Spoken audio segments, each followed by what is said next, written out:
I fueled up, double-checked my cargo, and tried to calm my racing mind. I knew I had to keep moving eventually. I planned to take the next highway exit and use some smaller roads to throw off anyone following me. It was a risk, but staying put wasn't safe either. After 15 minutes, I pulled out and headed for the exit, carefully noting the rearview mirrors. Almost immediately, I realized my plan hadn't worked. The pickup had taken the same exit, keeping the same distance behind me. My anxiety turned into a cold, gnawing fear. I started considering contacting the police, but I was in an area with limited signal, and I didn't want to give away my location with an erratic call. I decided the only way to protect myself was to get to a well-populated area as quickly as possible, no matter how fast I had to drive. The next stretch of road was a mix of small highways and rural roads. I kept my speed reasonable for safety, but I maintained a careful eye on my mirrors. Every turn, every hill, I expected to see the pickup appear. And every time it did, the realization hit me that this wasn't random. Someone was following me deliberately. I thought about the things I carry in my rig: emergency tools, flare guns, and a heavy-duty tire iron. I never liked to rely on weapons, but I kept them for protection, just in case. I gripped the steering wheel tighter, my knuckles white. I felt my pulse in my throat, every heartbeat echoing loudly in my ears. The hum of my engine and the wind against the cab became the only sounds in the world. Hours passed, or maybe it was only an hour. It's hard to tell when you are so tense. The darkness, the long stretches of road, and the constant threat in the mirrors made time feel like it was stretching and twisting. I used every trick I knew to throw the driver off. Sudden lane changes when safe, brief stops in well-lit areas, slowing down and accelerating unexpectedly. Each time, the pickup adjusted immediately, as if reading my mind. At one point, I took a sharp detour onto a county road I had traveled before. The road was narrow, lined with trees, and mostly abandoned. I thought maybe the isolation would help, maybe the driver would give up. But as I rounded a bend, I caught sight of the pickup through the shadows, following at the same pace. My heart sank. Whoever was in that truck was patient, calculated, and determined. By now, fatigue was setting in. I had been on high alert for hours, my muscles tense, my mind exhausted. I forced myself to stay focused. I knew that losing control of my truck, or making a mistake, would be fatal. I reminded myself to breathe, to keep my eyes scanning the road, to check every mirror. I had to make it to a place with people, a town or city, somewhere I could get help. Finally, after what felt like an eternity, I saw the lights of a larger town. The streets were lined with small shops, gas stations, and late-night diners. I slowed down, keeping the pickup in sight. It stayed behind me as I navigated the streets, but I noticed something. The pickup wasn't following as closely now. I realized I was entering a busy area with traffic, streetlights, and people around. I pulled into a 24-hour truck stop, right in the middle of the lot, surrounded by other trucks and cars. The lights were bright, the lot was populated, and there were cameras. I shut down my engine and sat there for a long moment, just watching. The pickup drove past the entrance, slow, then turned and disappeared into the night. I didn't see it again. I stayed at that truck stop until morning. I filed a report with the local police, describing everything in detail. The pickup, the behavior, the roads I had traveled. They told me they would investigate, though I knew it was likely that nothing would come of it. But the relief I felt just being surrounded by people, under bright lights, knowing I was no longer alone, was immense. The rest of the trip went without incident. I reached the construction site, unloaded the supplies, and took a long break. Even after days passed, I couldn't shake the memory of that night. The fear wasn't from a supernatural source or a trick of my mind. It was real, tangible, and dangerous. Someone had followed me, and I had survived because I stayed alert, used my knowledge of the roads, and trusted my instincts. Now, when I drive late at night, I still see the empty stretches of highway, the dark shadows, and I remember that night. I drive cautiously, I watch my mirrors, and I always have an exit plan. But I also know that even in the scariest moments, there is a way to survive if you stay calm, stay alert, and make every decision with care. That night taught me that fear can be a tool, not just a reaction. It can make you sharper, faster, and more prepared. And that lesson, learned in the dark of an empty highway, has stayed with me every mile since. Even now, over half a year later, I sometimes wake up in the middle of the night, hear the faint hum of a truck engine in my memory, and feel the same knot in my stomach. But I also feel the satisfaction that I made it through, that I trusted myself and my experience, and that I reached the other side safely. It was terrifying, but it was real, and it ended with me alive, alert, and stronger than before. I had always thought New Year's Eve was the kind of night that brought excitement, laughter, and small celebrations. That year, however, it turned into one of the scariest nights I have ever experienced, and it began with a choice that seemed perfectly normal at the time. I had finished work late, a long and exhausting week of overtime in the city that never seemed to sleep. The air was unusually cold for that part of December, sharp enough to make my lungs ache when I breathed in deeply. Snow had fallen the night before, a thin layer that glistened under the faint streetlights, making everything look peaceful, almost magical. I had my small backpack with me, carrying nothing more than a change of clothes, my phone, a charger, and a few snacks I had packed just in case. I was driving a rental car that I had taken for a short road trip to visit an old friend who lived a few hours away in a quieter town. It was supposed to be a simple, harmless trip, a way to escape the city chaos for a night and welcome the new year somewhere calm. The drive started normally enough. The roads were slick with ice patches, and I had to keep the car slow, focusing entirely on the road. As I drove, the city's bright lights faded behind me, replaced by the dim glow of rural street lamps and the occasional neon sign for a gas station or small diner. I remember noticing how empty the roads were, even for a holiday. There were a few cars, but most of them seemed to be on the main highways, leaving the smaller routes nearly deserted. I took a minor detour to avoid a congested highway exit, something I had done countless times in the past without worry. As I turned onto a narrow road that cut through a stretch of farmland, I felt an unease creeping in. It wasn't anything tangible at first. No sounds, no movement, but a feeling that grew stronger with each passing mile. The streetlights here were even fewer, and many of the ones that did exist flickered weakly, casting intermittent shadows on the snow-covered fields. I tried to shake it off, telling myself that it was just the isolation making my imagination wander. I had driven at night countless times before, alone, and I knew there was nothing to fear. After a while, the road became almost entirely dark.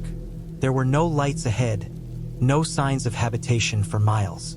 The GPS signal on my phone became erratic, flashing the familiar "no signal" warning repeatedly.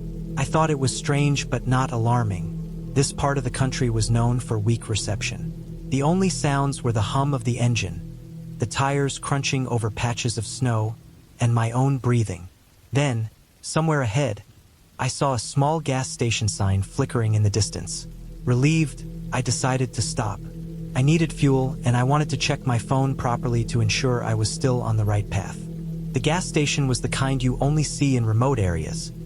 A single pump, a small convenience store, and nothing else for miles. The building looked almost abandoned. The lights inside flickered and buzzed, and the glass windows were slightly grimy, making it difficult to see clearly. I parked, stepped out, and noticed that the air was sharper here, colder and still. Even the wind seemed to have stopped, as though the night itself were holding its breath. I went inside, paid for gas, bought a bottle of water, and double-checked my route. It was then that I noticed the man behind the counter. At first glance, he seemed normal. Middle-aged, wearing a thick jacket, a baseball cap pulled low over his eyes. But something was off.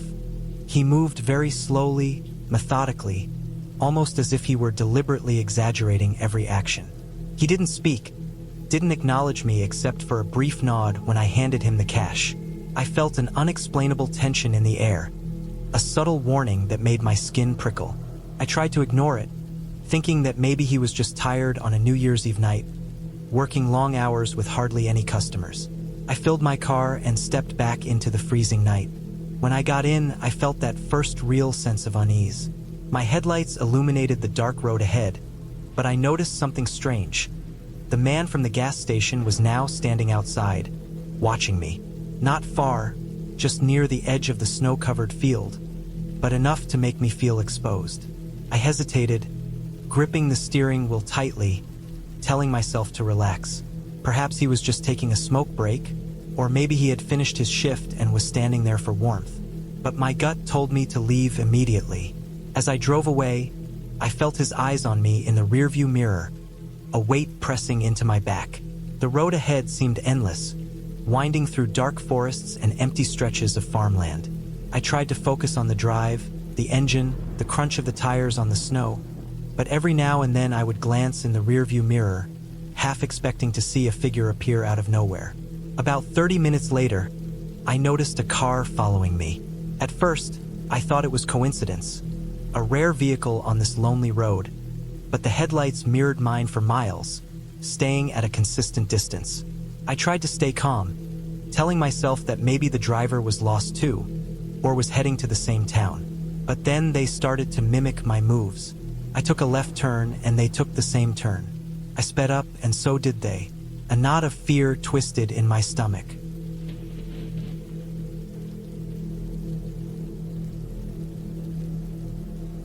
It was the last night of the year, and the roads were unusually empty for a city that normally throbbed with traffic, honking horns, and people rushing to parties. I had just finished my shift as a delivery driver, a long string of hours that had left my body aching in places I didn't know could ache. My truck was old, but it had always been reliable. Its metal frame shuddered slightly as I eased onto the highway, the heater doing its best to fight off the cold winter air that seeped through the windows despite the cracked seals. The clock on the dashboard blinked toward 11 p.m., and the fading light of the city behind me gave way to darkness, the kind of black that made you feel like the night itself was pressing against your skin. I wasn't alone on the road, though it might have felt that way at first. There were a few cars, distant and dim, their taillights like slow-moving points of fire disappearing into the void ahead. I had a delivery to make about 2 hours out of town, to a small rural town that no one seemed to take seriously, the kind of place that felt forgotten by time itself. It was the kind of place people told stories about, not the kind of place anyone really went. The GPS on my phone had a weak signal, but it was enough to guide me along the twisting, long road that snaked between the darkened hills. The wind outside rattled the truck's doors and mirrors. I tried to focus on the road, but my mind kept wandering. New Year's Eve had always been a little strange for me. I was never a fan of crowds or loud celebrations. The fireworks, the shouting, the sense of shared joy, it all felt hollow. Out here, driving alone through the night, it felt like I had been given a kind of quiet freedom that most people never experienced. But there was something about this night, the way the darkness seemed unusually thick, that put a pressure in my chest. About an hour into the drive, the lights of a gas station appeared in the distance. A solitary building with a flickering neon sign that read, "Open 24 hours." The yellow lights spilling onto the snow-dusted asphalt looked comforting at first, but as I slowed the truck and pulled in, I noticed how empty it was. Not a single car, not a single person behind the counter. The air inside smelled faintly of bleach and stale coffee. I filled up the tank, wiped the condensation off the windows, and grabbed a small bag of chips from the shelf. As I stepped back out into the cold, I realized the wind had picked up. Snow was beginning to fall lightly, a fine layer of ice that made the edges of the road slick. The darkness seemed deeper now, the kind that made ordinary shadows feel alive, though I knew logically they weren't. I got back into the truck, started the engine, and glanced at the GPS. The route ahead was more isolated than I had remembered. A narrow, two-lane road that wound between forests so thick the trees seemed to lean over the road itself. The moon was hidden behind clouds, leaving only the weak glow of my headlights to illuminate the way. About 15 minutes later, I noticed a vehicle behind me, its headlights far enough back that it wasn't immediately threatening but close enough to make me uncomfortable.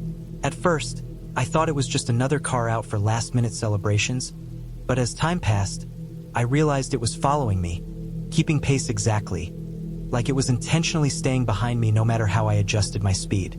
There was no reason for anyone to be on this road at this hour. No reason at all. I tried not to panic, but my chest tightened as the road narrowed. I checked the rearview mirror again. The car was still there, still following. My mind raced through possibilities. Maybe someone was lost. Maybe they were heading to the same town. Maybe they weren't. The more I thought about it, the less reassuring any explanation became. I increased my speed slightly, careful not to lose control on the icy patches, but the car followed. It wasn't flashing its lights or honking, just silently keeping pace. The darkness outside felt suffocating. Every time my headlights swept across a tree or a roadside marker, it seemed like the shadows stretched longer, deeper, reaching out into the truck like fingers. My hands tightened on the steering wheel, knuckles white. I told myself repeatedly that this was irrational, that someone following me was probably just coincidence. Yet the instinct to flee, to escape, pulsed in my veins. At one point, the road curved sharply to the left, and my truck skidded slightly on a patch of ice. I corrected carefully, heart hammering, and glanced in the rearview mirror again. The car behind me had done the same. It was almost as if it anticipated every move I made. My pulse shot up. I considered pulling over and letting it pass, but the road ahead narrowed further, the forest pressing in on both sides, and there was no shoulder, no safe place to stop. Then I noticed the headlights flicker. For a split second, the car behind me vanished, and I thought maybe I had finally lost it. Relief surged, only to be replaced by a cold dread when the headlights reappeared closer than before. They hadn't moved, yet they were suddenly nearer, almost right on my tail. My chest tightened, and I felt an icy sweat on my back.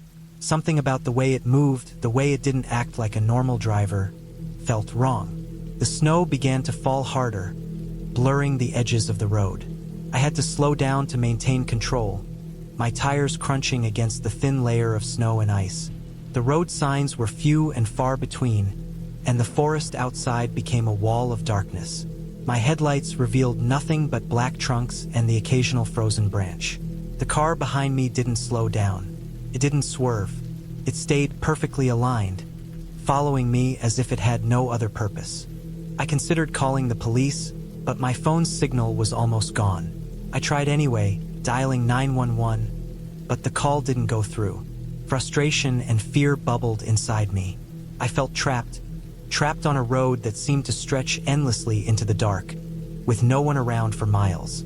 The sound of the truck's engine, the crunch of the snow under the tires, and the faint whistle of the wind were the only things breaking the oppressive silence. Minutes passed, though it felt like hours. The car behind me never left. Then, unexpectedly, the road opened slightly into a small clearing. A tiny bridge crossed a shallow creek, its surface icy and slick. The headlights of the approaching car reflected off the frozen water. I could see it now, closer, and my stomach churned. Something about it looked different, the way it moved, the shape of it. But the snow and darkness distorted it. I slowed as I approached the bridge, knowing the ice could be dangerous. My mind raced through every option, every escape route, and found none. The car behind me slowed as well, maintaining the same distance. I held my breath, gripping the wheel, inching onto the bridge. Halfway across, the truck's rear wheels slipped slightly. My heart jumped into my throat. I corrected carefully, and the truck straightened. I glanced in the mirror. The car was right behind me, headlights reflecting the snow and ice in a blinding glare. Then, suddenly, the driver of the other car flashed a bright light directly into my rearview mirror, and it wasn't just headlights. It was an intense, blinding beam, and I had to look away, panic coursing through me. My truck swerved slightly. I gripped the wheel tighter, forcing myself to regain control. The road widened just enough after the bridge, giving me the chance to pull over. My hands shook as I brought the truck to a stop, leaving a thin layer of snow in my wake. The car behind me stopped as well, 100 feet back. In the glare of the headlights, I could see it was an old sedan, the kind that looked ordinary enough, but it sat too still, as if waiting, watching. My body trembled. I considered my options, calculating in my head the best way to escape. I could wait for it to move and then drive past, or I could try to lose it in the winding roads ahead. But the snow made that risky. Every scenario carried danger. I decided on the only move that felt remotely safe. I started driving slowly, deliberately, keeping my eyes on the road ahead. The other car followed. It didn't accelerate, didn't try to pass, just kept pace. I took a sharp turn, then another, maneuvering through the forested road, trying to put as much distance as possible between us and the bridge. The snow was heavier now, coating the road and reducing traction. I could barely see beyond a few feet in front of the headlights. The cold inside the truck was creeping in, but my focus was entirely on keeping the vehicle steady. Finally, after what felt like hours, a cluster of lights appeared in the distance. I realized it was a gas station, one I recognized from earlier, the same one I had stopped at an hour before. Relief flooded me. I veered toward it, praying the other car would not follow. It did. It followed until I reached the parking lot. As I slowed, I noticed something that made my stomach drop. The driver of the other car had gotten out. Standing there in the snow, backlit by the yellow lights, they didn't move toward the car. They didn't wave, didn't signal, just stood. I parked my truck in front of the station and got out, keeping a careful distance, watching them. They didn't come closer. I stayed inside my truck for several minutes, assessing the situation, heart pounding in my chest. Eventually, the figure got back into the car and drove away slowly, fading into the darkness of the snowy road. My hands were still shaking, but relief finally washed over me. I knew I couldn't stay there forever, but the immediate threat was gone. After a while, I restarted my truck and continued on the road to the town. The snow had lightened, and the road seemed less threatening. My mind replayed every moment of the encounter, but I reminded myself it was over. By the time I reached the town, it was almost midnight. The streets were quiet, abandoned. I pulled into a small motel I knew, parked, and finally allowed myself to breathe. The warmth of the room and the soft glow of the lamp felt like a haven after the tension of the road. I spent the remaining minutes of the year reflecting. I realized how fragile life could feel, how quickly ordinary routines could turn into moments of sheer terror. And yet, I also felt an odd sense of gratitude. I had survived, and in that survival there was clarity. The year had ended with fear, but it also ended with the knowledge that careful thinking, vigilance, and a little bit of luck could carry a person through the darkest nights. When the clock struck midnight, I stepped onto the small balcony outside my room. Snow fell lightly around me, muffling the sounds of the distant town. I watched the horizon, the night still heavy but peaceful, and for the first time that night, I felt a quiet, unshakable calm. The year had ended with darkness and fear, but it also ended with life, and that was enough. The next morning, I checked my truck. Nothing was damaged, nothing out of place. I refueled and continued my deliveries, aware now of the thin line between safety and danger, and of how ordinary moments could suddenly become terrifying. The memory of the car, the darkness, the snow, and the sense of being followed stayed with me, but it no longer paralyzed me. I had faced it, endured it, and emerged on the other side, stronger, wiser, and more aware. The new year began not with fireworks or celebration, but with quiet determination. I resolved to be vigilant, careful, and prepared, knowing that the night had taught me lessons I would carry for years to come. And though the terror of that New Year's Eve remained vivid in my memory, the ending was clear, tangible, and real. I had survived.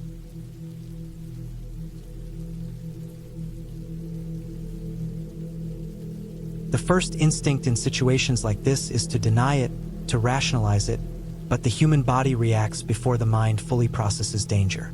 I felt my heart hammering, my hands slick on the steering wheel, and an icy sweat run down my back. I had no choice but to drive faster, the tires sliding slightly on patches of ice. I thought about calling the police, but the signal was still weak, and I wasn't sure if it would even go through. The car behind me stayed relentless. I tried several turns, small roads branching off, even a few dirt paths that seemed to go nowhere. Each time, the other car followed, headlights cutting through the darkness like twin daggers. My mind raced. What would they do if they caught up? Why were they following me? I thought about stopping, hiding, anything, but the emptiness of the road offered no options. It was as if I had driven straight into a trap that had been set for miles. I noticed an abandoned farmhouse ahead, its windows dark, the roof sagging from years of neglect. Desperation took over. I made a split-second decision to drive onto the property, hoping the isolation would give me an advantage. The tires crunched over gravel and broken wood, and my car bounced harshly over the uneven ground. I stopped behind what looked like an old barn, the car barely visible from the road. My heart pounded in my chest, and I held my breath, listening for the approaching headlights. Minutes passed. I tried to remain perfectly still, eyes fixed on the dark road. The other car slowed, then stopped near the main road. I could see the faint glow of headlights through the trees. They stayed there for what felt like hours, engine idling. I couldn't see anyone clearly, but I didn't need to. The sheer presence of the vehicle, so persistent and silent, was enough to terrify me. Then, finally, the car turned and drove away, leaving the road as empty and still as it had been before. I stayed in that position for what must have been an hour, waiting, frozen in place, before I finally dared to move. My hands shook as I started the car again, carefully inching back onto the road. I avoided the main highway and took small, obscure roads, checking the rearview mirror constantly. I was determined not to stop until I reached a safe, populated area. Hours passed. The sky began to lighten with the first hints of dawn. I finally saw a sign for a small town, a place that had gas stations, diners, and a few motels. My body ached, my nerves were frayed, and I felt like I had been running for days, even though only a few hours had passed. I pulled into the first open diner I saw, exhausted and trembling. I parked, locked the doors, and sat there for a long time, just breathing, listening to the sounds of the town waking up. It wasn't the excitement I had imagined for New Year's Eve. It was relief, pure, simple relief. Later, I would learn that the area I had driven through was known for isolated incidents, robberies, and carjackings on dark holiday nights. The farmhouse I had hidden behind was empty, abandoned for years, and the other car had likely been scouting targets, following anyone who seemed vulnerable. I had escaped without harm, but the fear and tension of that night stayed with me for weeks afterward. When I finally reached my friend's town, I parked safely, feeling the warmth of civilization and the presence of other people. I watched the sunrise over the snow, the streets filling with families preparing for New Year's Day, and I realized something. New Year's Eve had not been about celebration for me that year. It had been about survival, awareness, and the stark reminder that even ordinary nights can hold unexpected dangers. I had entered the new year shaken but alive, and the clarity of that survival gave me a strange sense of strength. I would never take calm, populated roads for granted again, and I learned the importance of trust in instinct, preparation, and paying attention to every subtle detail when alone in the night. The fear eventually faded, replaced by a cautious appreciation for safety and the warmth of people around me. That night remained vivid in my memory, a chilling reminder that danger can lurk in places we think are harmless, but also a lesson in resilience. I had made it through, alive, and the first sunrise of the year never felt more meaningful. I considered calling the police, but my phone's signal was almost gone. I tried anyway, dialing 911, but the call didn't go through. Frustration and fear bubbled inside me. I felt trapped on a road that seemed to stretch endlessly into the dark, with no one around for miles. The sound of the truck's engine, the crunch of the snow under the tires, and the faint whistle of the wind were the only things breaking the oppressive silence. Minutes passed, though it felt like hours. The car behind me never left. Then, unexpectedly, the road opened slightly into a small clearing. A tiny bridge crossed a shallow creek, its surface icy and slick. The headlights of the approaching car reflected off the frozen water. I could see it now, closer, and my stomach churned. Something about it looked different, the way it moved, the shape of it. But the snow and darkness distorted it. I slowed as I approached the bridge, knowing the ice could be dangerous. My mind raced through every option, every escape route, and found none. The car behind me slowed as well, maintaining the same distance. I held my breath, gripping the wheel, inching onto the bridge. Halfway across, the truck's rear wheels slipped slightly. My heart jumped into my throat. I corrected carefully, and the truck straightened. I glanced in the mirror. The car was right behind me, headlights reflecting the snow and ice in a blinding glare. Then, suddenly, the driver of the other car flashed a bright light directly into my rearview mirror, and it wasn't just headlights. It was an intense, blinding beam, and I had to look away, panic coursing through me. My truck swerved slightly. I gripped the wheel tighter, forcing myself to regain control. The road widened just enough after the bridge, giving me the chance to pull over. My hands shook as I brought the truck to a stop, leaving a thin layer of snow in my wake. The car behind me stopped as well, 100 feet back. In the glare of the headlights, I could see it was an old sedan, the kind that looked ordinary enough, but it sat too still, as if waiting, watching. My body trembled. I considered my options, calculating in my head the best way to escape. I could wait for it to move and then drive past, or I could try to lose it in the winding roads ahead. But the snow made that risky. Every scenario carried danger. I decided on the only move that felt remotely safe. I started driving slowly, deliberately, keeping my eyes on the road ahead. The other car followed. It didn't accelerate, didn't try to pass, just kept pace. I took a sharp turn, then another, maneuvering through the forested road, trying to put as much distance as possible between us and the bridge. The snow was heavier now, coating the road and reducing traction. I could barely see beyond a few feet in front of the headlights. The cold inside the truck was creeping in, but my focus was entirely on keeping the vehicle steady. Finally, after what felt like hours, a cluster of lights appeared in the distance. I realized it was a gas station, one I recognized from earlier, the same one I had stopped at an hour before. Relief flooded me. I veered toward it, praying the other car would not follow. It did. It followed until I reached the parking lot. As I slowed, I noticed something that made my stomach drop. The driver of the other car had gotten out. Standing there in the snow, backlit by the yellow lights, they didn't move toward the car. They didn't wave, didn't signal, just stood. I parked my truck in front of the station and got out, keeping a careful distance, watching them. They didn't come closer. I stayed inside my truck for several minutes, assessing the situation, heart pounding in my chest. Eventually, the figure got back into the car and drove away slowly, fading into the darkness of the snowy road. My hands were still shaking, but relief finally washed over me. I knew I couldn't stay there forever, but the immediate threat was gone. After a while, I restarted my truck and continued on the road to the town. The snow had lightened, and the road seemed less threatening. My mind replayed every moment of the encounter, but I reminded myself it was over. By the time I reached the town, it was almost midnight. The streets were quiet, abandoned. I pulled into a small motel I knew, parked, and finally allowed myself to breathe. The warmth of the room and the soft glow of the lamp felt like a haven after the tension of the road. I spent the remaining minutes of the year reflecting. I realized how fragile life could feel, how quickly ordinary routines could turn into moments of sheer terror. And yet, I also felt an odd sense of gratitude. I had survived, and in that survival there was clarity. The year had ended with fear, but it also ended with the knowledge that careful thinking, vigilance, and a little bit of luck could carry a person through the darkest nights.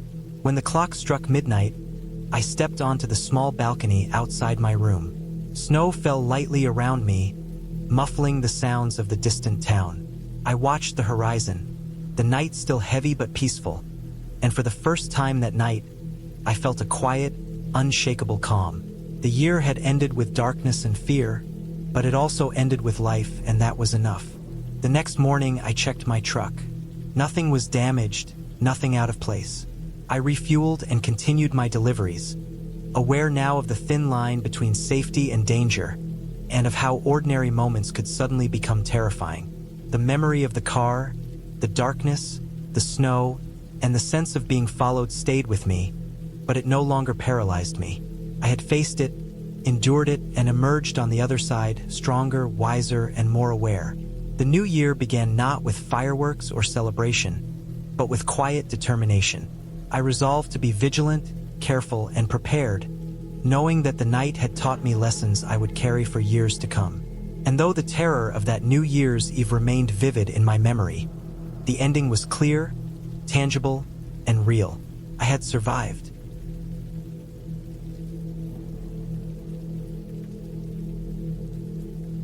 I had been planning my New Year's trip for months, and I wanted it to be quiet, away from the crowded streets and endless fireworks of the city.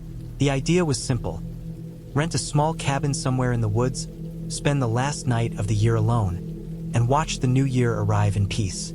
I told myself it would be relaxing, a way to start the year without the chaos of celebrations, people, and noise.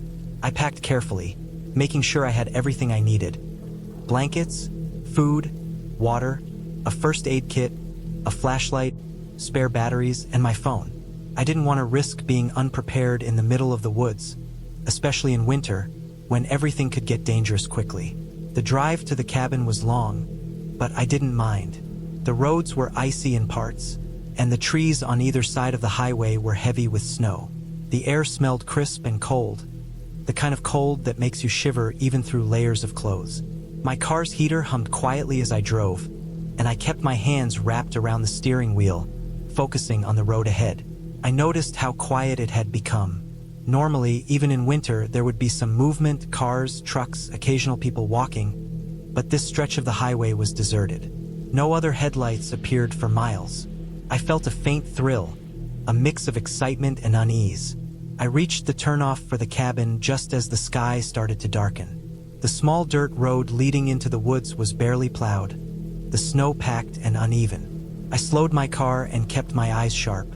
A few times, the tires slipped slightly, and I had to correct carefully to avoid sliding off the road. There was no one around, no other lights, just the trees on either side, black against the fading sky. The silence pressed against me in a way that was almost tangible. After about 10 minutes, I reached the cabin. It was small, made of weathered wood, and looked old but sturdy. Smoke rose from the chimney, which meant the previous occupant had left it warm, or maybe it was still heated from the day, but I didn't see anyone. I parked in the small clearing, took my bags, and unlocked the door.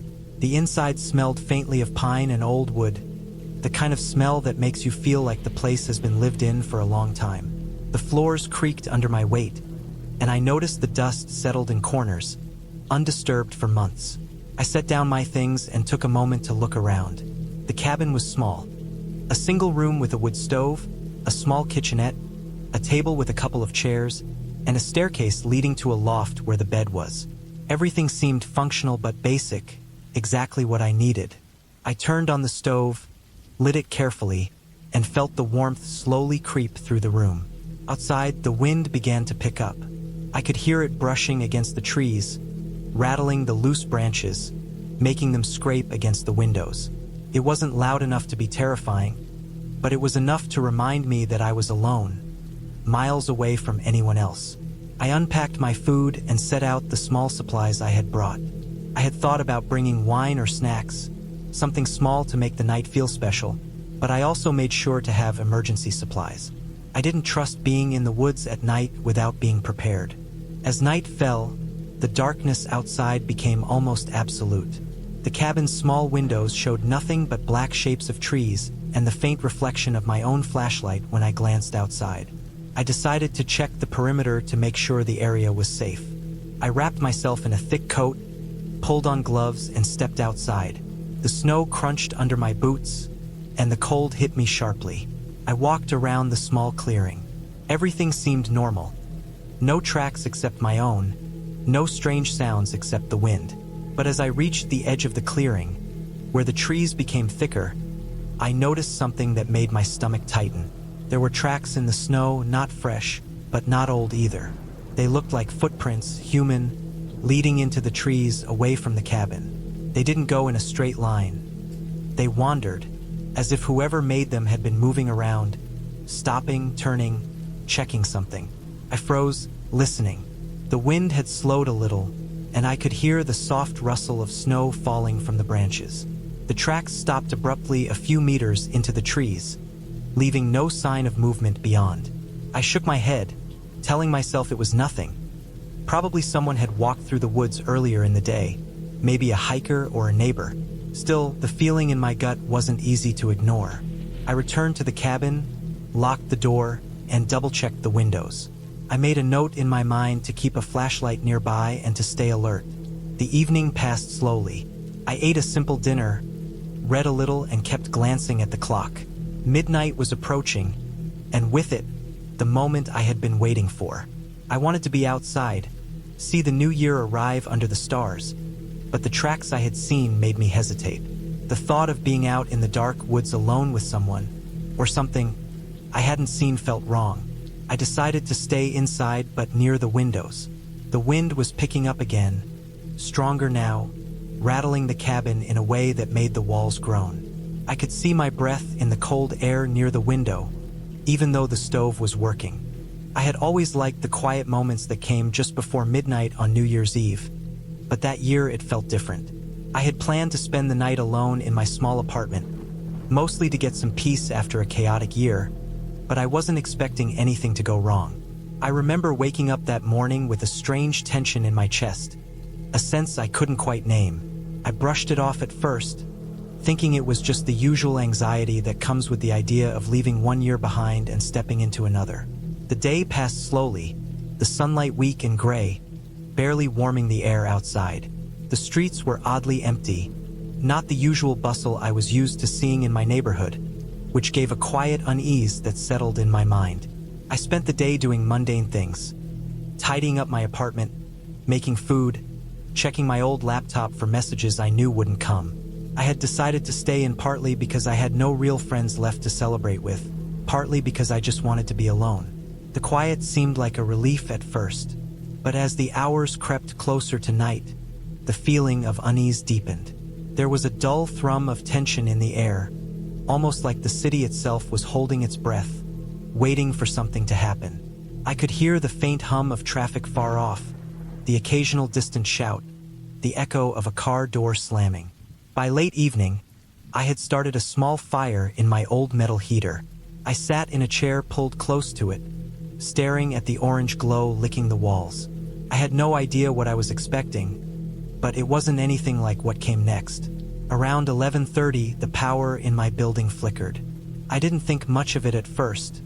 The old wiring in this part of the city was notorious. But the flicker didn't stop. It grew longer. Then the lights went out completely, leaving me in darkness except for the orange glow of the heater. I felt a chill run down my spine as I realized I hadn't checked the candles I had scattered around for light.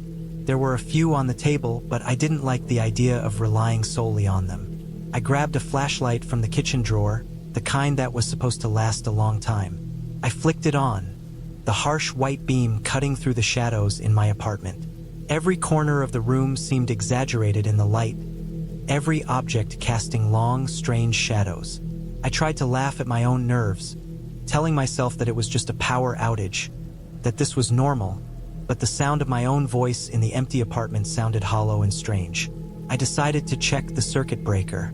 My building was old, and the breaker box was located in the basement, a place I rarely went alone. I put on a thick jacket and sturdy shoes, grabbed the flashlight, and headed down. The staircase was narrow and smelled of damp concrete and rust, the walls lined with pipes that clanged softly with the building settling in the cold night air. Each step I took made my nerves jangle a little more. I kept thinking I heard faint noises behind me, soft scuffs that echoed too clearly in the narrow stairwell, but each time I turned, nothing was there. When I reached the basement door, I felt a wave of cold hit me, stronger than anything I expected. The door creaked as I opened it, revealing a hallway darker than anything I had imagined. The flashlight made small circles of light on the walls, but the corners remained in absolute darkness. I could hear the faint hum of machinery in the building, the slow drip of water somewhere far off. I stepped carefully, feeling my shoes stick slightly to the damp concrete. The breaker box was at the end of the hallway, but as I approached, the air felt heavier, harder to breathe. My heartbeat thumped loudly in my ears. I reached out and flipped the main switch. Nothing happened at first, then a loud pop echoed through the basement, followed by a hissing sound.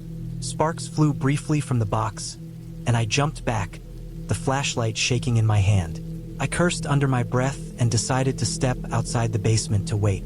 The hallway above was dark and silent now, but the city outside seemed too quiet as well. I returned to my apartment, heart still racing, and sat down near the heater.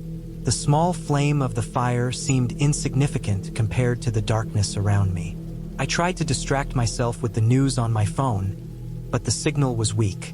The city outside was unusually quiet, almost like the world had paused for the new year, but I couldn't shake the sense that something was off. The usual distant fireworks hadn't started.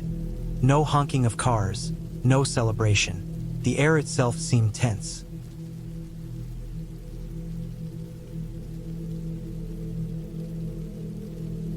Then I heard it, a faint crunch, like someone walking on snow. My heart jumped. I held my breath, straining to hear over the wind. The sound came again, closer this time. Someone was out there. I could tell from the weight of the steps. They were heavy, deliberate, not just wandering through the snow. They weren't near the clearing, but they were close enough to make me nervous. I debated my options. I could call the police, but the signal was weak here. My phone showed 1 bar, barely enough for a call. And if someone was out there, they could hear me dialing. I had to be smart. I grabbed the largest knife I had in the kitchen drawer, just for a sense of security, and stayed by the window watching. I tried to see movement, anything that would tell me who was out there, but the darkness was too thick. The wind had grown stronger, the trees bending under it, and the snow fell in steady flakes that blurred my view. The sound of footsteps came again, and this time I realized they weren't alone. There were multiple sets of them, moving around the perimeter of the cabin, circling. My stomach sank. I wasn't dealing with a lost hiker or a neighbor. I was being watched or maybe followed. I stayed still, not making a sound. The minutes stretched on, and the footsteps eventually stopped. I couldn't see anyone, but I could feel it, the presence, the weight of it. My mind raced. I had left the door locked, the windows secured, but the fact that someone had made it this far without me noticing was terrifying. I thought about what I would do if they tried to break in. I considered calling for help again, but even if the call went through, the response would be slow. I had to wait, had to stay calm. Time passed. The wind eventually began to die down, and the footsteps didn't return. I kept the lights off, trying to stay invisible, and waited for the night to end. When the first hint of dawn broke, I cautiously looked outside. There were more tracks, a whole pattern circling the cabin, but no sign of anyone now. I felt a mix of relief and dread. Whoever had been there had left, but they could come back at any moment. I decided I couldn't stay. I packed quickly, leaving behind almost everything, even food, and drove slowly back to the main road. The tracks in the snow seemed to follow me at first, but eventually, the road opened up, and I felt a little safer. The sun rose, pale and weak, but it made a difference. I drove for hours, keeping to well-lit highways, ignoring my phone notifications, just focusing on moving away. When I finally reached the city, I felt the tension leave my shoulders. The streets were crowded, noisy, alive. It was overwhelming, but it was also comforting. I realized then that isolation, even for a peaceful night, could be dangerous in ways I hadn't fully understood. By the time the clock struck midnight again, welcoming the real new year, I was home, safe and shaken. I looked out the window at the fireworks in the distance, the sound of laughter and shouting filling the air, and felt a strange gratitude for normal life, for being around people, for noise and chaos. That night had reminded me of how fragile safety could be, and how quickly a simple plan for solitude could turn into fear. I didn't go back to the cabin. I made a mental note that some experiences, no matter how peaceful they seem at first, aren't worth the risk. I spent the next few days checking local news, trying to see if anyone else had reported strange activity in the area. Nothing showed up, no missing persons, no reports of break-ins. I realized that what I had experienced might never have an explanation. But I didn't care. I had learned my lesson. The feeling of being watched in the dark, alone in the middle of nowhere, was a memory I would carry for the rest of my life. And in a way, it was a gift. It reminded me how precious ordinary life could be, how much safety and normalcy were worth. That new year, I didn't just survive the night. I learned the value of it, and that was something I would never forget. Around 11:50, I realized I had been holding my breath.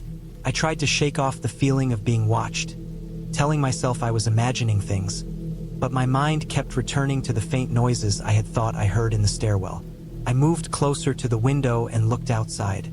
The street was empty, not a single person in sight. Even the usual garbage trucks and delivery vans were absent. The streetlights flickered slightly, throwing uneven shadows across the cracked pavement. Then I saw movement. At first, I thought it was my eyes playing tricks, but a figure emerged from the shadows at the far end of the street. It was tall, moving slowly, methodically, almost like it was gliding rather than walking. My mind froze for a moment. I tried to convince myself it was just someone taking a late walk, but the way the figure moved was unnatural. It stopped at intervals, just standing in the middle of the street, staring. I couldn't see its face, but the posture was deliberate, almost predatory. I grabbed my phone, thinking maybe I could call someone, but the signal was gone. The street outside remained empty except for that figure, and I could feel the tension building in my chest. My thoughts raced. Should I hide? Should I barricade the door? Should I just leave? But leaving meant going out into the empty, eerily quiet streets with this figure somewhere out there. I sat frozen, watching as it moved closer, slowly, deliberately, until it was just outside my building. I realized then that I had no one to call, nowhere to go. My apartment felt like a fragile shell against the darkness and the unknown. I tried to calm myself, telling myself it was just someone drunk or a prankster, but my instincts screamed otherwise. The figure paused outside my window, and for a moment, I felt it was staring directly at me, even though I couldn't see any face. I backed away, my heart hammering. Then the noise began. It was faint at first, like scratching, soft and deliberate. It came from the stairwell outside my apartment. My pulse quickened. I moved slowly to the door, listening. The scratching grew louder, accompanied by a dragging sound.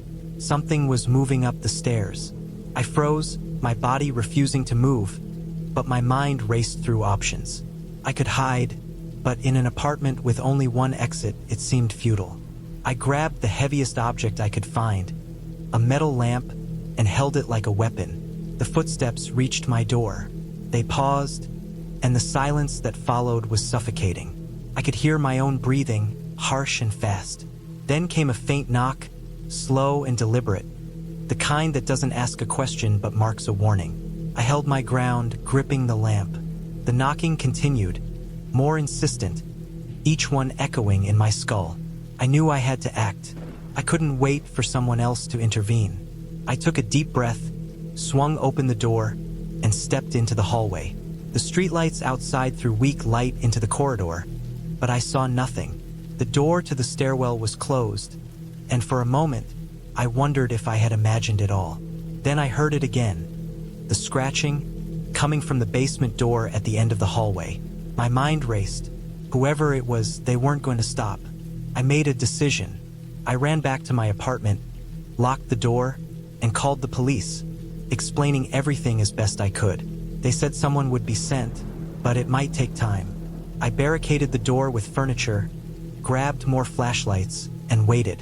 Outside, the faint sounds of someone moving in the hallway continued, but they never forced their way in.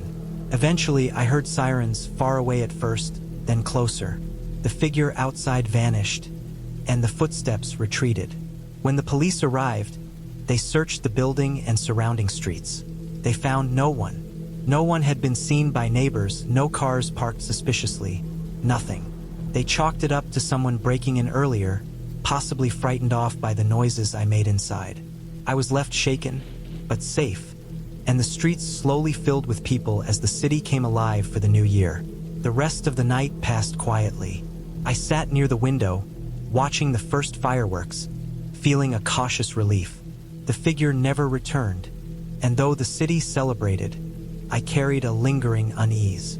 I realized that night that sometimes danger doesn't need explanation. Sometimes it is just presence, And sometimes the scariest moments are the ones where you feel utterly alone, unsure if the threat is real or imagined. In the morning, sunlight returned, and with it, a sense of safety. The city had awoken, full of life, but I couldn't shake the feeling of the previous night. I decided to make changes. I moved my furniture, installed extra locks, and got a better security system. That New Year's Eve taught me the fragility of safety, the thin line between normalcy and fear, and the strength you discover in yourself when confronted by the unknown. I went to bed that morning, exhausted but alive, with a strange sense of accomplishment. I had faced fear alone and survived, and that became my quiet victory for the year.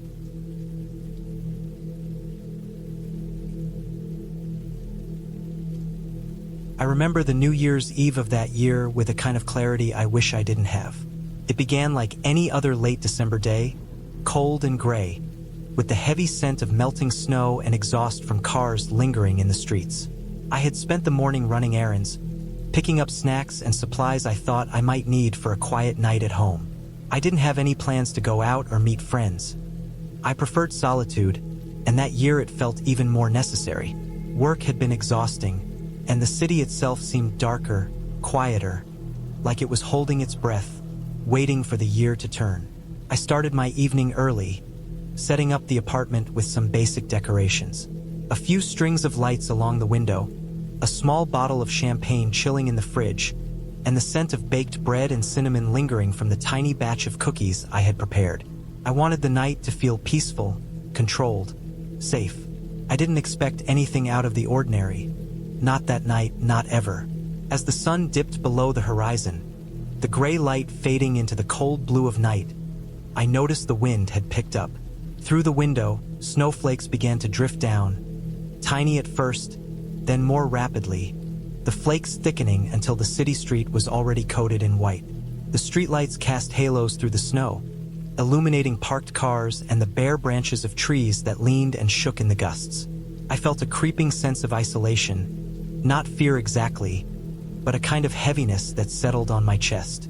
The apartment felt smaller, somehow, as though the walls were pressing in against me, reminding me I was entirely alone. I poured myself a small glass of wine and moved to the living room, letting my eyes wander over the quiet street below. Most of the city had emptied for the evening, and only a few cars moved along the slick roads. I could hear the faint hum of heaters from neighboring apartments, the occasional muffled shout from someone in the distance celebrating or cursing. The snow was falling harder now, sticking to cars, rooftops, and sidewalks. It was mesmerizing, almost hypnotic. Around 10 o'clock, I decided to step outside. I needed air, and my apartment felt suffocating, the walls too close. I bundled up in a heavy coat, scarf, and gloves and pushed the door open. The cold hit me immediately, a sharp, bracing wind that bit at my cheeks and numbed my fingers. Snow crunched under my boots as I stepped onto the sidewalk, the flakes whipping against my face. The street was empty, silent except for the occasional rustle of branches overhead. I started walking, just a few blocks, intending to clear my head and maybe find a corner store open for something extra to drink or snack on. The city felt different that night. The snow absorbed sound, leaving only the faint hum of distant traffic and the occasional creak of a streetlight swaying in the wind. Shadows stretched along the buildings, dark shapes that shifted as I passed. I noticed that most lights in the buildings were out, leaving windows dark and blank. Occasionally, a dim glow flickered from inside an apartment, but it felt distant, impersonal, like watching life through a glass screen. As I walked, I took a shortcut through an alley I had passed many times before but never thought much of. Normally, it was quiet but uneventful, just a narrow passage between two old apartment buildings. Tonight, though, it felt different. The snow hadn't yet reached the alley floor completely, leaving patches of wet, frozen mud, and the walls were streaked with grime and the remnants of old graffiti. I could feel my boots slipping slightly, and I had to be careful with every step. The alley was completely dark, the only light coming from the faint glow of the street at the far end. Halfway through, I noticed movement at the edge of my vision. At first, I thought it was just a shadow or a trick of the snow swirling in the wind, But then I saw it again. A figure, crouched near a dumpster, partially hidden behind a pile of snow and trash. I froze, my breath catching in my throat. The figure didn't move, at least not immediately. My first thought was that it was a homeless person, seeking shelter, but there was something off about the way they were positioned. Too still, too deliberate. My chest tightened, my pulse racing in my ears. I considered turning around, retracing my steps, but some irrational curiosity, or maybe just the instinct to confront fear, kept me rooted to the spot. The figure shifted slightly, enough for me to see that they were wearing dark clothing, hood pulled up, gloves on. Their face was obscured, and I couldn't tell if they were watching me or just sitting there, hidden. I took a slow step back, careful not to make noise, then another, the snow crunching softly under my boots. Suddenly, a metallic clatter echoed from the other end of the alley. The figure stiffened instantly, and I realized I had made the wrong calculation. The sound had drawn their attention. They began moving toward me, deliberately, with a slow, steady pace. My stomach dropped, a cold wave of panic washing over me. I wanted to run, but my feet felt heavy, like the snow itself had rooted me to the ground. I finally forced myself to sprint.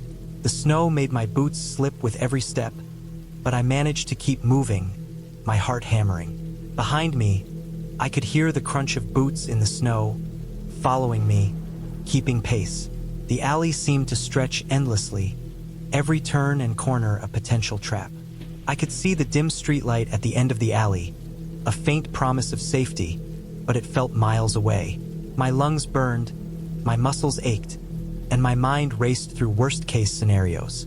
I burst out of the alley onto the main street, gasping for air. The street was still quiet, nearly deserted. I didn't dare look behind me, only focused on moving forward, toward any sign of life or open store. The figure didn't appear at first, and I told myself I must have imagined it, that my fear had created the chase in my mind. But then, a shadow moved across the sidewalk, distant but unmistakable, following my path. Panic surged again. I looked around frantically. The streets were lined with parked cars, and a faint light flickered from a 24-hour convenience store a block away. I ran toward it, slipping on icy patches, my hands clawing at the fabric of my coat for warmth and traction. The figure gained ground, moving with a deliberate, almost methodical pace. I could hear breathing now, shallow but steady, confirming that this was no hallucination. I reached the store entrance and pushed the door open. The warm light and muffled sound of the radio inside hit me like a wave. I stumbled to the counter, panting, trying to control my trembling hands. The clerk, a young woman, looked up at me with a startled expression. I didn't speak. I couldn't, my throat too tight, but she seemed to sense my distress. I gestured vaguely toward the street outside, and her eyes widened. She didn't say anything, just pointed to the back of the store, toward a small security office. I ran there without hesitation, sliding the door shut behind me and locking it. The office was small but functional, filled with monitors displaying live feeds from cameras all around the store and the surrounding streets. My eyes scanned the screens. On one of them, outside the alley where I had been, I saw the figure pause, standing just at the mouth of the alley, looking toward the store. I pressed myself against the wall, trying to make myself invisible, but the panic didn't ease. I watched as the figure moved again, slowly walking down the street, following the path I had taken. It was deliberate, patient, methodical. I realized then that this wasn't a random encounter, that I had been noticed, and that someone had intended to make me feel this fear. My stomach churned. I stayed in the office for what felt like hours, watching the monitors and listening to the wind and distant traffic. Time lost meaning. Every shadow outside seemed alive, every flicker of movement a potential threat. The snow had piled higher, and the city had taken on a washed-out, monochrome look under the yellow streetlights. Eventually, the sound of sirens broke the tension. I hadn't called anyone. I didn't dare leave the office, but someone must have noticed something suspicious. The figure stopped moving, disappeared from view, and I watched with tense relief as police cars rolled down the street, their lights reflecting off the snow. The officers got out, scanning the area, and I saw the figure try to melt into the shadows, eventually fleeing down a side street I couldn't see. It was hours before I felt safe enough to leave the office. The snow had stopped, leaving the city quiet and still again. I walked home slowly, the streets empty but the memory of being followed and watched heavy in my mind. When I reached my apartment, I locked every door and window, sat by the small Christmas lights, and waited for the first hour of the new year to pass. By midnight, the city came alive with distant fireworks and shouts from other buildings. I poured myself a small glass of champagne, finally allowing my hands to stop shaking. The fear had not entirely left me, but the immediate danger was gone. I reflected on the night, on the choices I had made, the moments where panic had almost paralyzed me. I realized I had survived because I had acted, because I had kept moving, and because I had trusted my instincts. I spent the rest of the night carefully, checking the doors, peering out the windows, and letting the noise of the city and the distant celebrations remind me that I wasn't completely alone. By morning, the snow had stopped, leaving a clean, sparkling layer across the streets. Sunlight broke through the clouds, soft and weak, illuminating footprints in the snow, the tracks I had made in my flight, and the shadowy tracks of the figure who had followed me. The new year had begun, quietly, without fanfare for me, but with a sense of clarity. I had faced a real, human threat, and I had survived it. It was a reminder that danger could be real, close, and unnoticeable, and that vigilance, courage, and quick thinking could mean the difference between fear and safety. That year, I didn't make resolutions or promises. I simply understood that life was fragile, and that even a night that seemed ordinary could turn into a test of survival. And I survived it, step by step, breath by breath, until the city and the snow and the cold finally became just background to the quiet relief of the new day.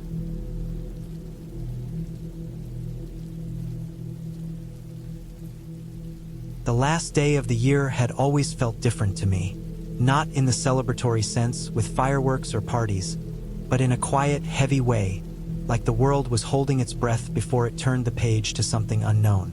This year, I decided to spend it alone, partly to avoid the crowds and partly because I had a strange feeling that being by myself would make the night easier to endure. I had no illusions about safety, no fantasies of adventure. I just wanted a quiet evening with the soft ticking of time as my only company. My apartment was small, on the 4th floor of a building that was old enough for the elevators to groan when they moved, but solid enough that I didn't worry about the structure. I had spent the day doing the usual preparations, cleaning the small kitchen, wiping down the counters, setting out snacks I could nibble on while watching TV, and making sure my phone was fully charged. Outside, the city was alive with the usual New Year chaos. People buying last-minute fireworks, rushing home with bottles of champagne, honking cars, and the occasional siren piercing the background noise. I watched it all from my window, feeling removed, as if I were observing a different world that didn't quite touch me. The sky had a gray, dull quality, and the streetlights flickered occasionally, casting uneven shadows across the cracked pavement.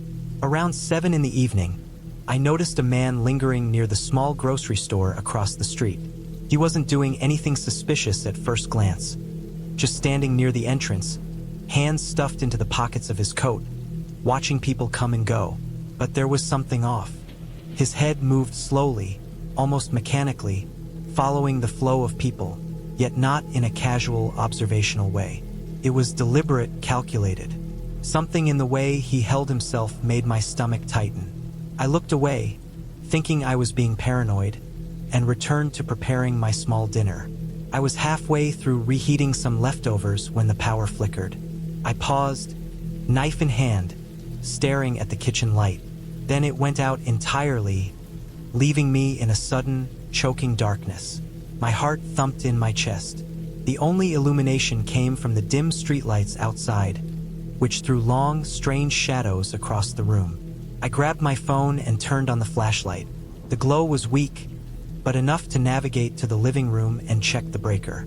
Everything seemed fine. The power outage must have been localized. I decided to ignore it. After all, brief outages happened, especially on nights like this. But then I noticed the man from earlier was now standing below my building, near the entrance, looking up directly at my window. I froze. He hadn't moved his gaze, hadn't adjusted his stance. I couldn't tell if he had been there all along or had just arrived. My heart rate shot up. I debated calling someone, but the rational part of me said maybe it was coincidence. Maybe he was just waiting for a friend or staring at something else entirely. Still, the intensity of his gaze gnawed at my nerves. Minutes passed. The world outside my window carried on with its New Year's Eve chaos. Yet the presence of that man made the noise feel hollow, distant. I tried to distract myself, turned on the TV, and sat down with my food. But every time the screen flickered or a shadow moved across my peripheral vision, I thought of him. I eventually finished eating, but unease clung to me like a second skin. By 10 o'clock, the streets had thinned slightly, but he was still there, pacing now, moving slowly along the sidewalk. Something about his gait, the way he moved with purpose but no urgency, felt predatory. I kept the lights on, even though it cast shadows that made my apartment feel smaller, more like a cage. I debated leaving to a friend's place, but the idea of stepping outside with him potentially nearby was terrifying. As midnight approached, the city's energy increased, fireworks beginning to pierce the sky intermittently, and the distant sounds of shouting and clanging filling the air. I closed the curtains but still could sense him outside, standing now directly beneath my building, seemingly waiting for something or someone. I sat on the couch, hugging my knees, eyes fixed on the window despite the curtains. My mind ran through countless scenarios. Break-ins, mugging, someone following me. Each scenario worse than the last. Then, I noticed movement at my front door. A shadow flickered across the peephole. My pulse jumped violently. I was alone, yet it seemed someone had managed to approach without being noticed. My first instinct was to grab the phone and dial 911, but my hands were shaking so badly that it took several moments just to get the dialer open. I could hear my own shallow breathing echoing in the quiet apartment. Finally, I managed to hit the call button. The line rang, and I whispered my address, my voice shaking so much I thought the dispatcher wouldn't understand me. She told me someone would be dispatched immediately and instructed me to stay where I was and avoid opening the door. I nodded to myself, though she couldn't see me. My apartment suddenly felt unbearably small, and I could hear every small noise, the fridge humming, the distant sound of fireworks, the occasional car passing by. I didn't dare move from my spot on the couch. Every time there was a knock, a thump, or a creak in the hallway, my body froze. The minutes dragged, stretching infinitely, each second heavier than the last. I forced myself to breathe, to remind myself that help was on the way. But my eyes constantly returned to the shadow under my door, feeling as though it could slip inside at any moment. After what felt like an eternity, I heard the faint sound of sirens growing louder, then the heavy boots of 2 officers climbing the stairs. Relief washed over me, but it didn't erase the tension entirely. They knocked firmly and announced themselves. I opened the door cautiously, and they immediately scanned the hallway. I explained the situation, showing them the man I had seen outside. They went to check outside, leaving me to wait nervously. Moments later, they returned and reported that the man had vanished. No trace, no vehicle, nothing. They suggested he might have been wandering the streets, intoxicated or lost, and assured me that they would patrol the area. They stayed long enough to check the locks, advised me to secure my windows, and finally left. The relief was immense, though I couldn't shake the lingering dread. I spent the next hour double-checking every door and window, making sure nothing was out of place. When the clock finally struck midnight, I didn't cheer or celebrate. I sat quietly, listening to the muffled fireworks in the distance. The city erupted around me, but I felt disconnected, almost hollow. The next morning, I went outside cautiously. The streets were littered with debris, used fireworks, crushed bottles, discarded wrappers, but there was no sign of the man. Yet a strange feeling lingered, like the world had shifted subtly overnight. I realized then that while I had survived the night, the experience had changed me. I was hyper-aware of my surroundings, every passerby a potential threat, every shadow a possibility. But I was also alive, unharmed, and the realization carried its own small victory. I began taking small measures for my safety. Better locks, security cameras, careful observation of my neighborhood. Each precaution was a reminder of what could have happened, but also a reminder that I had acted, that I had survived. Weeks later, I would occasionally notice a shadow in the corner of my eye or a figure lingering where it shouldn't, and I would feel the familiar tension rise, but I had learned to manage it, to control it rather than let it consume me. By the next New Year's Eve, I was in a different place entirely, both physically and mentally. I had moved to a quieter area, taken a job with less exposure to strangers, and learned the importance of vigilance. I didn't spend the night alone this time. I spent it with a friend who understood my anxieties and didn't mind my constant checking of locks or doors. When midnight came, I didn't feel fear or dread. I felt relief, gratitude, and a deep appreciation for the fragile balance between safety and danger. A balance I had survived once and would continue to respect.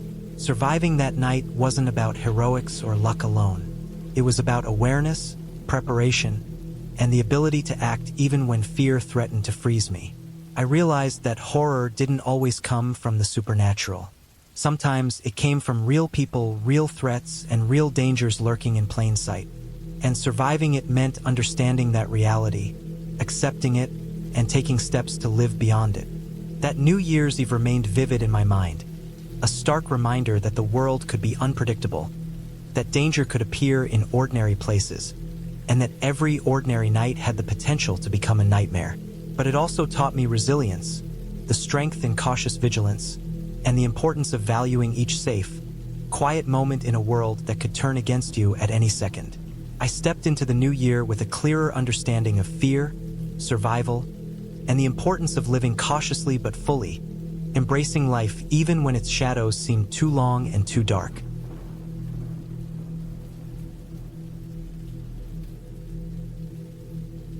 I remember that New Year's Eve more clearly than any other moment in my life. It wasn't a night of celebration, laughter, or fireworks.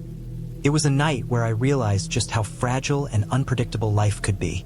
That year, I decided to spend the holiday differently. I wanted to be alone, to get away from the noise, the crowds, and the usual chaos that came with December 31st. The city had been unbearable for weeks, streets packed with people, the smell of burnt food and smoke from random fireworks hanging in the air. I didn't want any part of it. I packed a small bag the night before, nothing fancy, just enough clothes, some food, a flashlight, and a first aid kit. My car was old, beat up, but it was reliable, and it had taken me through worse winters. I drove for hours, leaving the city behind. The further I went, the quieter it got. Streetlights gave way to dark stretches of road, and buildings disappeared, replaced by trees, snow, and the occasional empty house that looked like it hadn't been lived in for decades. I kept my phone charged and on, but the signal was weak, and I knew out here in the middle of nowhere help wasn't guaranteed. I had decided on a small cabin I'd rented through an online platform. It was supposed to be isolated, perfect for the kind of solitude I wanted. The directions were vague, but I was used to navigating rural areas. I had my GPS, though it flickered between connected and no signal more than a few times during the drive. That alone should have been the first warning. But I wasn't thinking about danger. I was thinking about silence. The last few miles were the worst.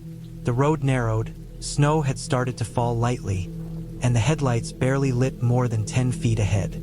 I slowed down, careful not to skid, and noticed that the forest seemed to press in on both sides, like the trees were leaning closer as I drove past. I told myself it was just the wind, the darkness, the isolation messing with my mind. Eventually, I saw a faint outline of a cabin ahead, dark and quiet, with smoke curling from a small chimney.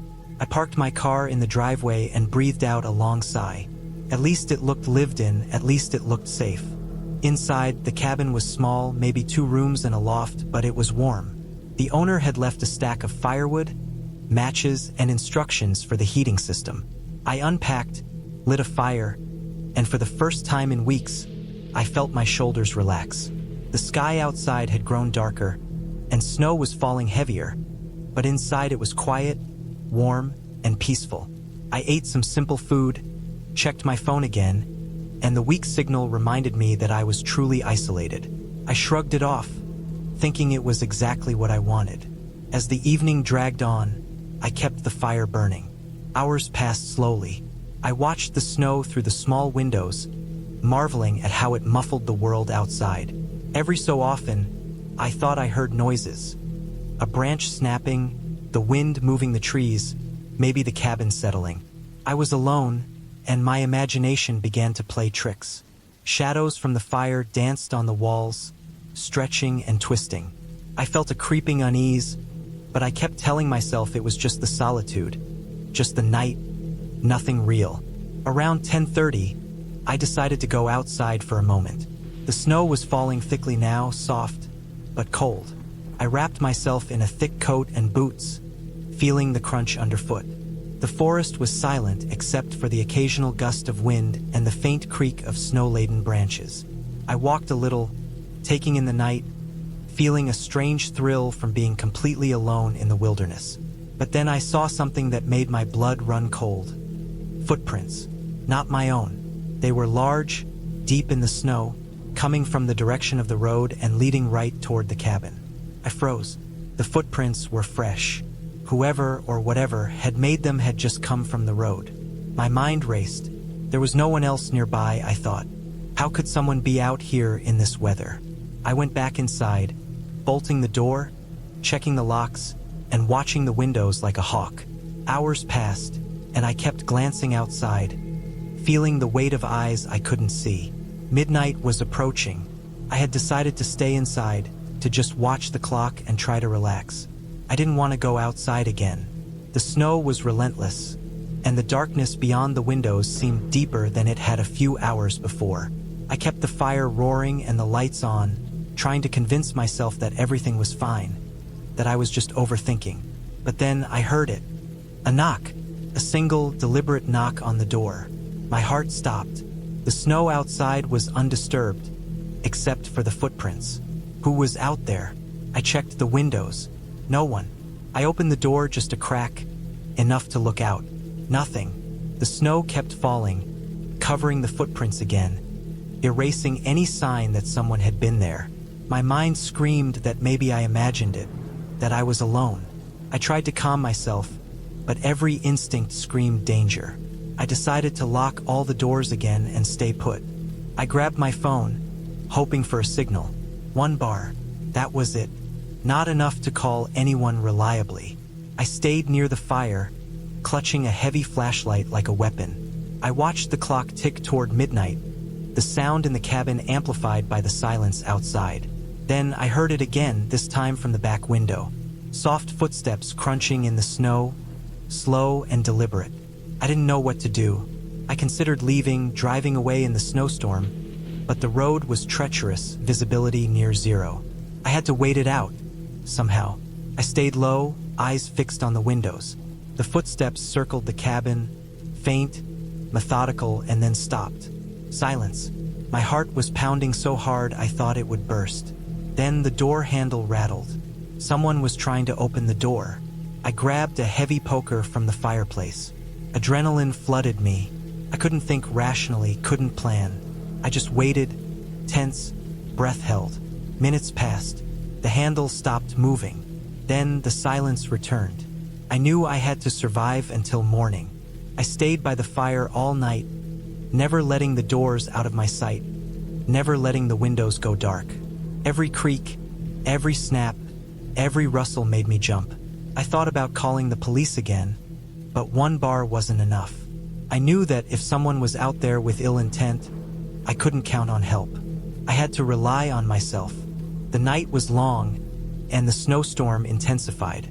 The cabin felt smaller, the shadows longer, the silence heavier. I barely slept, dozing in short bursts, waking at every sound. The flashlight was my constant companion, heavy in my hand. I couldn't let it out of sight. I rationed my food and water, knowing I might need energy for anything. Finally, as dawn broke, I saw the storm easing. The snow had stopped, and the light of the sun made the forest look almost beautiful. But I didn't relax. I grabbed my car keys and approached the vehicle cautiously. No one. No footprints leading away, no sign of movement. I started the car, warmed it up, and slowly drove down the road. I didn't stop until I reached the nearest town, where there were people, phones, and warmth. Looking back, I realized how vulnerable I had been. Alone in the wilderness, in the dead of winter, with someone or something so close that I could feel it watching me. The fear wasn't about ghosts or monsters. It was about another human, someone capable of doing harm. It was real and it was terrifying. I never found out who had been outside that night, and maybe it's better that way. That new year, I celebrated silently, not with fireworks or champagne, but with the relief of being alive. I stayed inside, in my small apartment in the city, watching the festivities on TV, surrounded by people, warmth, and lights. The memory of that night stayed with me. The darkness, the snow, the footsteps. It taught me a harsh lesson about isolation, vigilance, and the thin line between safety and danger. I never returned to that cabin. Every time I think about it, I remember the smell of wood smoke, the cold biting through my coat, the snow covering the footprints, and the stark reality of being completely alone and at the mercy of whoever, or whatever, was outside. It was a new year I would never forget, not for the celebration, but for the fear, the silence, and the survival.